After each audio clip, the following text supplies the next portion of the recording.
Welcome to the latest episode of Defense Disrupted. My name's Ian Kalin, and it's an honor to be joined here today by a retired General Mike Minihan. Many call sign, but I'm going to call you Mike on this podcast if that's okay. Mike, welcome to the podcast. Thank you. Honored to be with you. Really thrilled. I'm coming to you from the hill country of Florida, which means I'm at 140 feet elevation, so the big mountains of Florida. Well, thank you for calling in, and I hope the weather's treating you well there over the summertime. You have an extraordinary career across the U.S. Department of Defense. We're going to dive into some of those details here in a second. I'll give you a chance to introduce yourself. But I will say just at the outset, for those of you watching this podcast that don't recognize you with a new haircut, this is the same General Mike Minihan that was the commander of Air Mobility Command and also was the deputy over at EABO. So that's the gentleman whose many years of experience we're bringing to this conversation. But I'll turn it over to you, sir, just to ask a couple of fun questions to get things started. What was your first job in the DoD? First job in the DoD was a student pilot at Columbus Air Force Base. So I'm executing Plan A. My grandfather was a World War II bomber pilot. My dad, an Air Force intel officer. So I'm third generation Air Force, and I begged my grandfather to tell me war stories whenever I was around him. Certainly when he tucked me in bed at night when we were, staying at his house or he was visiting. And so being a pilot in the Air Force is Plan A. I did not have Plan B. And, here I am almost 35 years later, having lived the dream. And I'm just grateful that I was surrounded by a family that provided that inspiration and certainly provided that motivation underneath to accomplish all the challenges that I needed to get here. And it certainly took all of us because I can bring the challenges when it comes to, life. So really, really fortunate to be in this position. I was talking to some airmen that had the privilege of working for you in some of your past jobs and then bringing the challenges. We're going to come back to that actually, because I think that came up in me looking into the things that you've done. But before I get to those questions, let's round the horn on the compass of north, south, east, and west on the things that you've done. So that was your first job. Did I say it right? What was your last job in the DoD? So I went from student pilot at Columbus Air Force Base and then culminating with the commander of Air Mobility Command. Phenomenal total force team, guard active duty, reserve, civilians. I also count the wonderful spouses and certainly the kids, the retirees, everybody that had a part of that mobility enterprise, certainly all family to us. 1,100 airplanes, 110,000 people. It's the largest flying operation in the world. And you see us in action. I came in after it, but you saw the evacuation of Kabul, to the support to Ukraine, to the support to Israel, to the big exercise we did in the Pacific, the withdrawal from Niger, support to Haiti, all the big things. We describe it, we're the maneuver for the joint force. We extend America's hope, and we certainly project America's power. So it was a treat to be that commander for 3 years. 3 years might sound like a long time. It seemed like 3 seconds to me. It was over in a blink, and I miss it. What was your best job in the Air Force? Best job in the Air Force, husband and father. And what was your worst job in the Air Force? I didn't have a worse job. Every job, 30 years, there must have been some in there that you're like, yeah. I wouldn't describe it that way. I really, what you find out on the Air Force journey, certainly there's some assignments that are easier than others. There's some jobs that are more challenging than others. But the reality is you're surrounded by great teammates. And that's really the qualifier when it comes to satisfaction. When you get to work with people you love and respect, when you get to tackle righteous missions, and then what you find out is the same thing that kind of gives you a tummy ache is also the same thing that just fills your heart and fills your soul.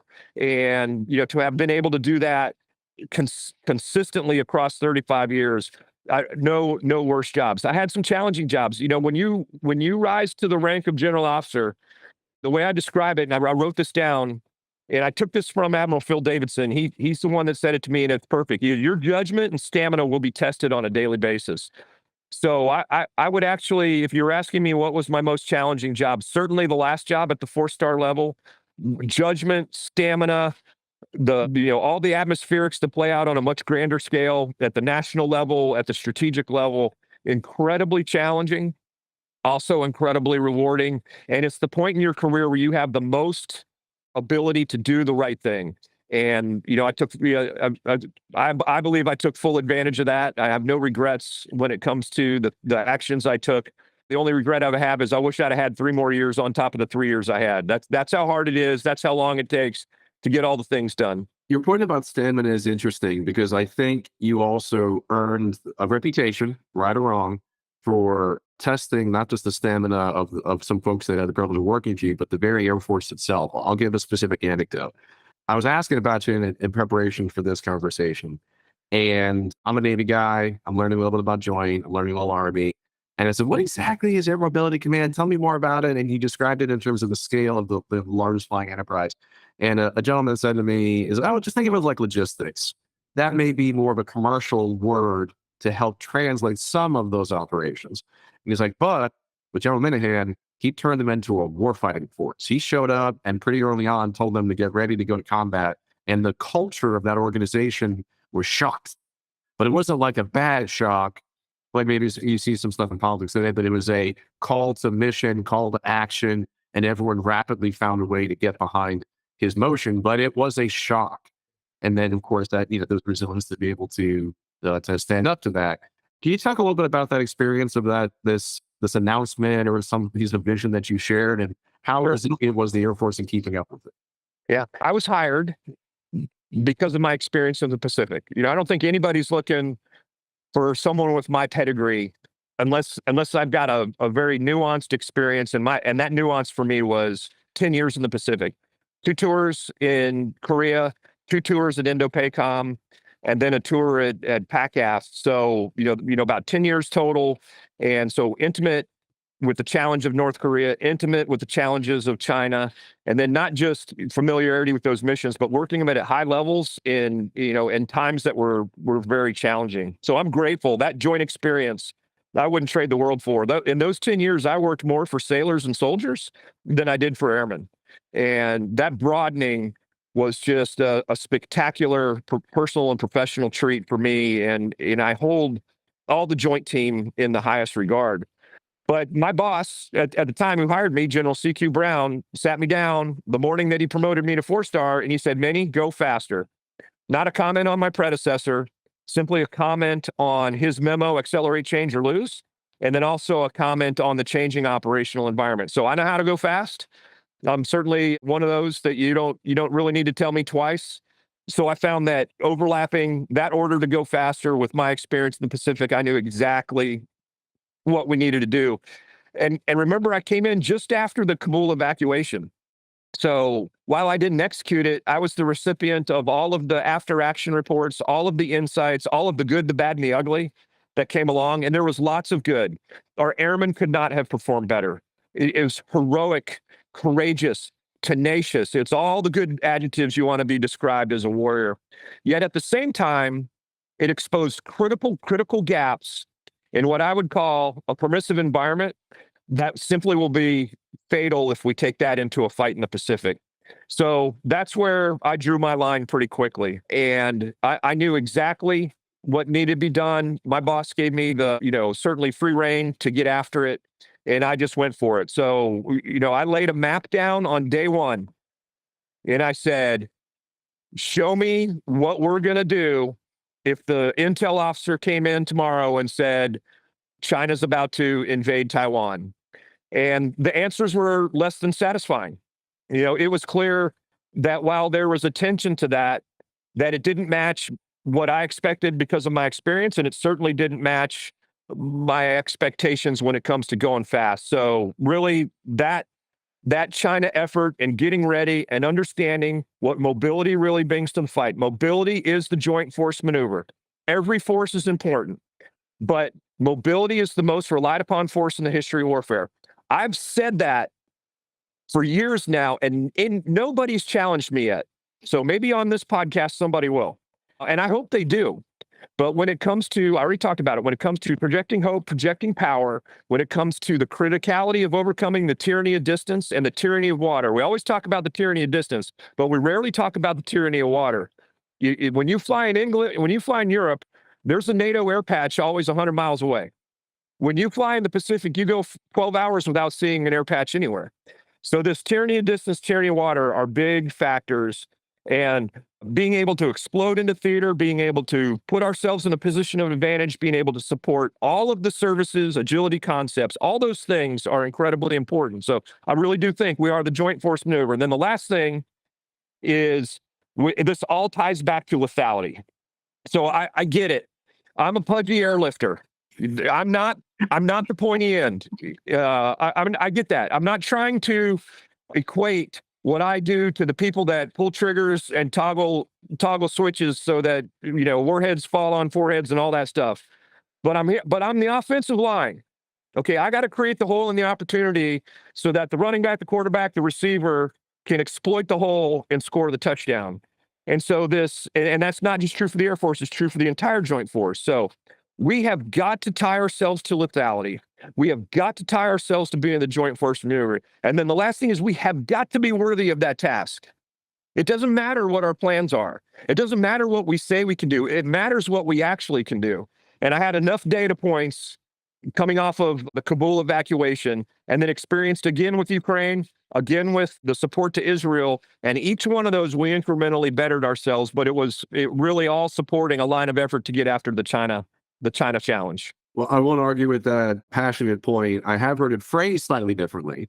Yeah. I've never heard the adjective pudgy in this context, but I have heard, bombs wins gunfights, but supply chains wins wars.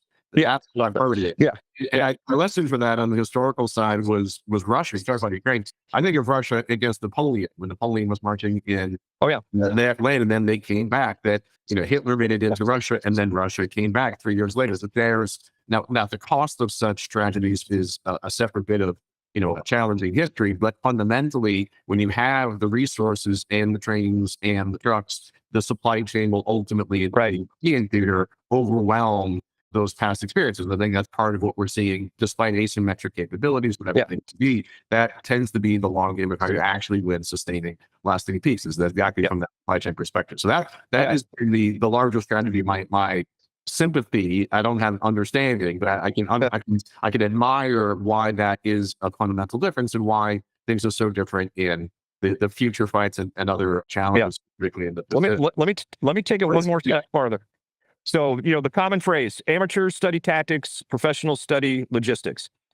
Victors study maneuver. You got to take it one step farther. You can have all logistics you want. Everything can run to the places you want it to go. But if you can't put your capabilities in a position of advantage so that they can be lethal, then it's meaningless. So this is about maneuver. Victors study maneuver. Can we put American joint capabilities in a position of advantage so that they can be lethal? That's it.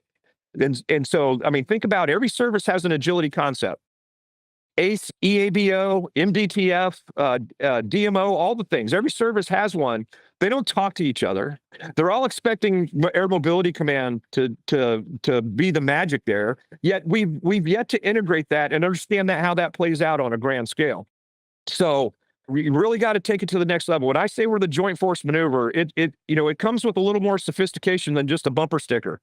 We gotta be able to maneuver at tempo. We got to be able to, react to, the red, the blue, the priorities changing, the airfields falling out, all of the things that need to happen to be able to sustain that joint force. And I've got concerns. This. I'm certain we're going to get to it, but that means we've got work to do and challenges to overcome. And it all starts with resourcing and articulating the need for it. Well, let's go there. So what are some of those challenges that you used the word earlier that I think describes a strategic shift in where people have been investing and are struggling to get ahead of the future fight? And that word is permissive. I think about it. I was listening to an event yesterday. It feels like every company is a version of contested logistics. Like there's other startups and another container that can do something with 3D printing. And it's good that there's enough requirements have been shared and venture dollars have been invested in those areas because it seems like obviously it's a fundamental recognition. Stuff's happening in that regard. I get that at the ground product level, the warfighter level, all these exercises that I think are becoming more popular now as being a testing ground for some of these activities. I get that. However, when I go up the chain and maybe some of the current leaders, I ask things about what I would call the size, weight, and power, the swap of all these capabilities forward. Hey, have you thought not just about the bullets, but the batteries? And how about the networks? Do you think you're going to have Wi-Fi in that environment? You think you're going to do a chat GPT or whatever, any LLM, without Wi-Fi? Wait, what do you think? Does your airplane work in or does your Wi-Fi or cell phone work in airplane mode? Hold on a second here. What do you think was going to happen? I feel like there's this weird cultural like miss in terms of all of the aspects of the mobility where maybe it's the definition permissive. And of course, we're not going to talk about classified capabilities here, but I feel even on the unclassified sense, I feel like there's some stuff that culturally is really an inconvenient truth that folks aren't bringing. This is my outsider's view. I don't know if that's a fair accusation on my part. I'd really look for your guidance as to how folks are thinking about permissive this environment's going to be. Yeah, I think it's a keen observation from you. You're on the right path. So, I led off with the, provocative yet well used, the most relied upon force in the history of warfare. Yet we are also the most vulnerable, the least connected, and the least integrated into the war plan. So you're nailing it. And I'll use the most recent example: exceptional performance by the joint team with the strikes in Iran last week. Exceptional at the highest caliber of execution, the highest caliber of precision, exactly what we knew the joint force can do. And, to specifically call out the Air Force, I mean, just exquisite the way that all comes together. And it's a permissive environment. So you can come away and you should come away very proud and very pleased, but you should also come away saying that won't exist in a China scenario. You will be contested from the word go in all domains. You will not enjoy freedom of maneuver. You will not enjoy uncontested lines of communication. You will not enjoy free access to the satellites, the cyber, the electricity, the utilities. You will be fought from the word go the farther you go west to handle this. So there is a real need for us to get this right. There is a real need for us to, what I call, remove the insidious accumulation of caveats and assumptions. And we've got to get into a basement. We've got to bring the whole joint team together, and we need to play this maneuver for real, of which logistics is a part. I'll give you an example. We still fly our airplanes like it's 1950 because of the lack of connectivity. You've got more connectivity in your cell phone than our mobility planes have in the cockpit. You've got more connectivity in your car in the driveway than our mobility aircraft have in the cockpit. And if we bring that to the battle skies of the Pacific in a near-peer crisis or conflict with China, we're going to lose. They're specifically tailor-making a force to defeat us. They know if they shoot down one tanker, you automatically decrement fighters. They don't have to go after the high-end stuff. They just have to go after the unconnected tankers. Okay? So we have got to be precise and aggressive. We are on a good path, but we are not far enough down it, and we are not running fast enough along it. So, think about this. If we have to operate them like it's 1950, just like our grandparents did, then we're going to be essentially a taxi service, old school, right? Not only a taxi service, you're calling it on a rotary phone, old school. Okay. We have got to be more like Uber and Lyft. We have to have competing and complementary algorithms that can sort through priorities, that can sort through red position, blue position, that can sort through all the variables that happen out there with airfield status, weather, intel status, access to comm links, the pace plan underneath it. All of the dynamics that is our operational environment, and we've got to get to a better place aggressively. So, I got a little sneak peek at, what the budget request is. Been approved, and kind of make now I'm going to put a big asterisk on it. I haven't seen it, but I don't see the aggressive move to run faster down the path when it comes to the mobility platforms. And then I'll end on this one with a stark question to you: how does a tanker crew know it's being engaged by the enemy in the Pacific? I don't think they do, but I assume they are every day. No, when they wake up in heaven. Oh, how engaged? That the definition of engaged is tricky. Yeah, that is a crass, intentionally provocative way to say it. But that's the level of situational awareness that exists in the majority of the mobility fleet because of the lack of connectivity. This is attainable connectivity now. We could actually just spend money and go get off-the-shelf stuff and improve our status exponentially. It's just a decision to do it. So I'm pretty critiquey when it comes to what this budget's going to say. I know this. Money goes to the trusted and prepared. Your care, you can say all you want, but the true sign of caring is throwing money at it.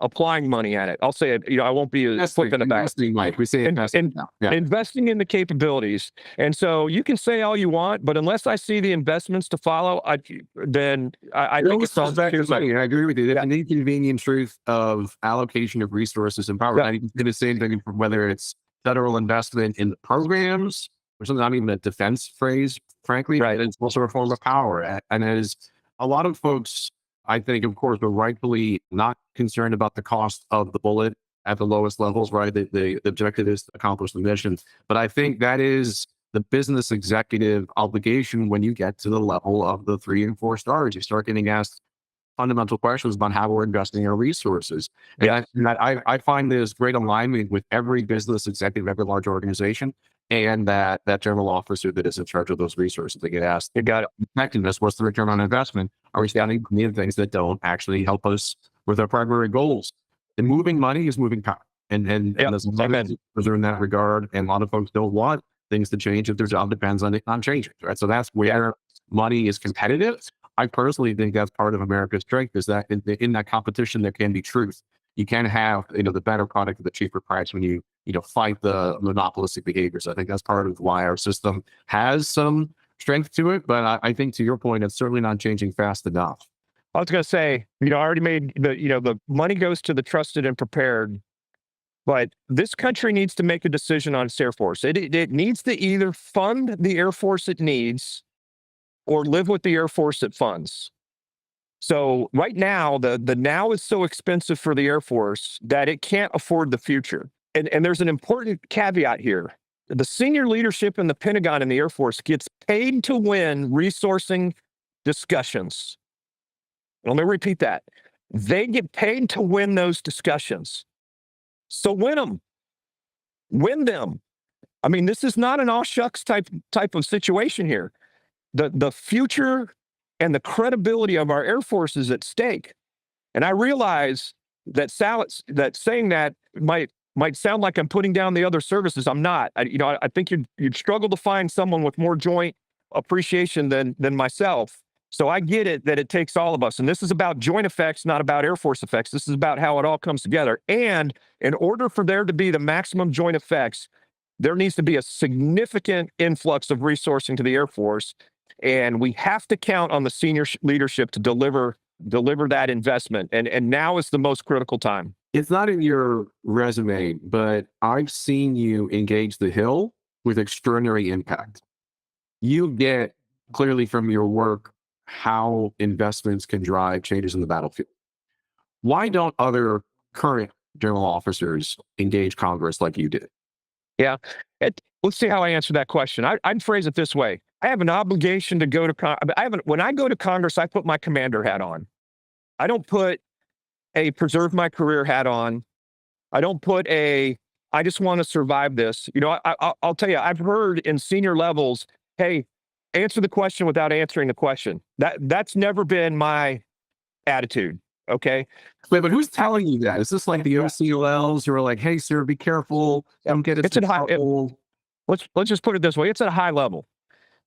The commander obligation to go up to the Hill and answer with precision their questions, I think is a absolute part of taking care of mission and taking care of airmen. So the part of the oath I pay attention to the most is that I will well and faithfully discharge the duties of the office upon which I'm about to enter. It's the accumulation of the lines before it, and it's the part of the oath that's closest to God. So there are airmen in mission out there counting on me to succeed. So I always felt empowered going up to the Hill. I never felt intimidated, and I felt that in that candor, they're very good at understanding who's answering the question without answering the question. They're very good at understanding who's coming with a genuine thought process and who's not. They're very much understanding who's trying to just not go against what the official line is, and who's trying to articulate, it's the Congress that gave me my job. I mean, they're the ones that confirm me. And in that whole process, they ask you, when you come up here and answer our questions, will you tell the truth? Absolutely, I will. But that's the clear part. I mean, I've seen this a little bit. I'm no congressional expert. But what you just said, candor and precision is rare.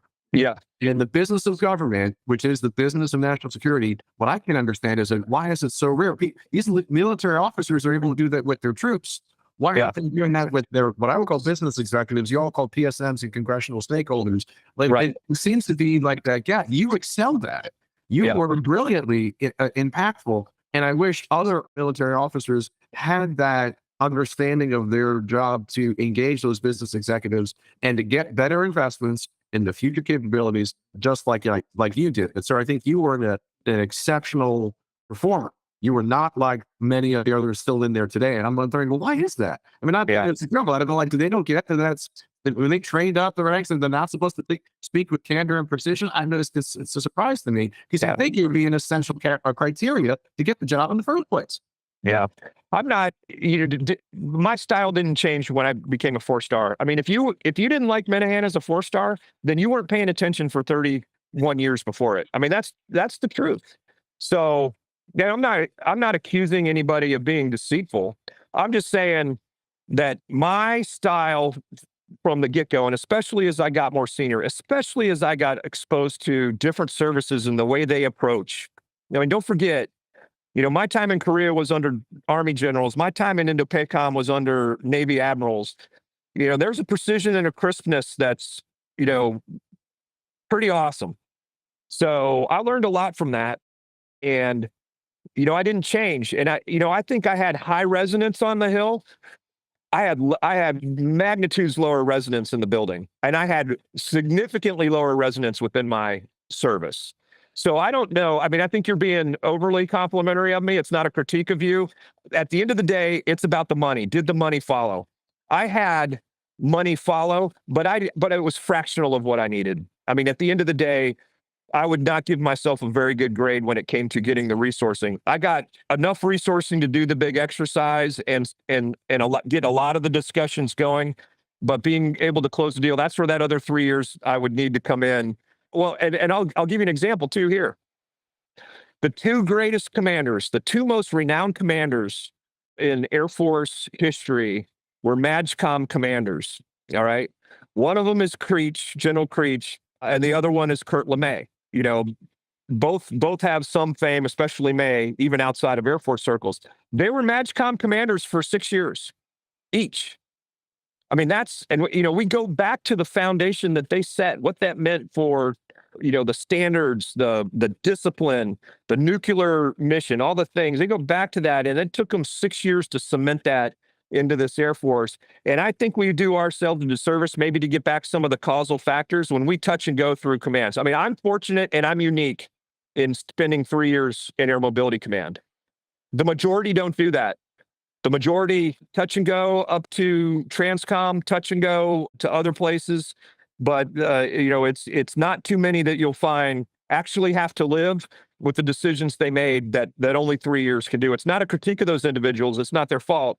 But, there's a lot of goodness to longevity in the job. So where do you see these changes going then, particularly as we think about the balance of, for example, a permissive environment in a situation like Iran combined with the Indo-PACOM challenges? What's it going to take to get the levels of investment? If you look back into some recent history, you see the 9/11s led to certain levels of consolidation in DHS. It unfortunately sometimes takes a crisis before real money starts moving. Right. Is there a recognition of that crisis now? Is current leadership changing things with big opportunities? I think, regardless of you mentioned Congress, so that implies the politics of it all. I think regardless of politics, it does feel like there's a moment happening. Something is changing. And I don't know though from that environment how much you're seeing actually play its way through. Have we reached that crisis moment? Are things starting to move like never before? We're not quite there. Yeah. A couple comments. One would be America's amazing in action and alignment after getting slapped, right? So December 8th, we sober up and line up immediately. September 12th, we sober up and line up immediately. The question is, can this country do that before getting slapped? Do we have to have that failure to get the alignment, the precision, the drive to get after this? Because, I mean, at the end of the day, what we want to do is we want to deter. We want to be so powerful and ready that they look at us and they say, I don't want a piece of it. They're too big, too strong, too ready. And they're in my face. America on the horizon is America on the horizon. America on your toes is gargantua. America on your toes with partners and allies beside you, it's insurmountable. So how do we drive? A couple of thoughts on that is I just don't think the right personality. When you go back and you look at American history and the things that drive the big change, it takes an enormous personality. A Knudsen with Freedom's Forge, an Eisenhower, a Roosevelt. I'll throw LeMay, a Creech. There's many more than just Air Force, and certainly many more than them. But it's generally powerful personalities that can do that. Who can unite the joint effort, the DoD effort, at a broader level than just the Air Force or Air Mobility Command? I think remains to be seen. I am hearing echoes of what was unpopular to say in 21, 22, 23, and 24. Are now people are saying, there is lethality, kill them and break their stuff. All those things are starting to play out. So easy to say in the environment now. What we need is that, again, getting back to that commander obligation, that's commander obligation. That's not commander obligation under one administration and not under another. We need to generate leaders that have the courage to do commander business regardless of the political atmospherics, regardless of the impact to their career, regardless of whether they get promoted or go on to the bigger job or just maintain their job. You have got to have that fortitude, and we have got to show the younger officer corps at the joint level that it's the risk-taking, the audacity, the drive to get after the things that matter for their mission and their soldier, sailor, airman, Marines, Guardians, Coast Guardians, because that's the right thing to do as a commander. So I am pleasantly optimistic that the right things are being talked about. I am incredibly frustrated that it took so long, and I wish more people would step up and be aggressive. And then, there's some freedom that comes with being right. There's freedom that comes with being on the right side of history. And this country has, an enormous magazine depth of great military leaders. I served at the pleasure of the president. If the president doesn't like me, move on to the next. But one thing is going to happen when that transition happens. I'm going to be able to look all my airmen in the eye, and I'm going to look myself in the eye in the mirror. And I'm going to say, I gave it my all for the right reasons with my commander obligations. I don't even know if I answered your question. It's a motivating piece. I can't say it better. So good transition to where do we go from here? Yeah. You left active duty service just a few months ago. And I think rightfully titled, given the passion you just shared, your new venture seems to have the word Maverick in it. So can you talk a little bit about what that is? Sure. And folks wanted to engage with you to be part of that right side of history. What's the best way for them to reach out to you? Yeah, sure. Let me go back and finish one more thought on the last one. Please. At the end of the day, it doesn't matter what you say. It matters what you do. So you can have all the taglines, all the passion, all the other things, but this is about action. And so as we transition to your last question here, I want to make sure that as I'm queuing on things, as I'm measuring the merit of those words, I'm looking at what the resourcing is going to deliver. And so, we got to peek at what's coming down the pipe. Hopefully there'll be details to follow, and I'll be able to see if there's really an intent to move forward on that. Break. I had an interview with the Washington Post, and it was after my memo, which was really in order, was leaked. And he followed up with me, Dan Lamont, and the title was Maverick Sticks to His Guns. And so I looked at that and I said, yep, thank you, sir, for that headline. I'll take it. So, and then I'm also a surfer. I can see you're a guitar player in the background. I'm not a good surfer, but I'm a good guitar player, so it actually balances out quite well. Yeah. Well, do you know what the best surfer is? The best surfer is the one having the most fun. So if you're having the most fun playing guitar, then you're pretty good. But and Mavericks is a wave off the coast of California. It's not a wave I could surf ever, but it speaks to the treachery and the joy of the same thing. Now, and people out there that are surfers will know there's a great book out there called Barbarian Days. It's a phenomenal. I've read it like 7 times, but it speaks to the dual nature of the wave. The thing that scares you about it also is the thrilling aspect of it. So as much bravado as I have right now, the reality is when you're in the fight, when you're in the arena on all these things, it is incredibly delicate on the thrill and the pain of doing this. The righteous paths are lonely and hard, and you've got to negotiate enormous amount of atmospherics, enormous amount of issues, enormous amount of competing priorities, an enormous amount of alternative agendas and ulterior agendas, and then all the things that come with resistance and passive aggressive and life in the big leagues. So Maverick stuck for me, and it was that headline that did it. I have Mavericks Advisors Consulting. It's myself and some handful of teammates that are just trying to carry on what I started while I was in uniform. So I'm after getting our joint force the tools they need so they can dominate, so that they can deter and then win decisively in any environment, including the Pacific and China with primacy. So you can get to it on my LinkedIn. You can get to it on a website with the same name. It's not hard to find me. And then send me an email, send me a text. I'm pretty easy to find. Well, thank you for sharing that. I know we're in conclusion here, but I got to say, you piqued my interest with the reference to Barbarian Days. I read that book. I won the Pulitzer. Yeah. And the opening chapter talks about some of his early days in the San Francisco Ocean Beach, which is about a half mile from where I am right now. And it felt like a very local story in terms of what that person did with his own words. Basically, for those who don't know the book, it's kind of like an autobiography of one of the most successful competitive surfers, and I guess in the sport. And he had endured a number of extraordinary challenges. His younger brother suffered the spinal injury while surfing himself, and so there was a lot of luck along the way in that story. But I think it's interesting to hear you remark about it, because I'm learning now that there is an extraordinary alignment between that autobiography and yours, which is a combination of passion, luck, and experience being surrounded by extraordinary mentors and people. But again, your style of doing that, a lot of people, it's hard to get to that level of luck, passion, commitment to public service. Your style of that, sir, has been to add well-articulated honesty and candor with the precision and data-driven knowledge of what it takes to succeed. And that's what the surfer did. He was insanely self-critical.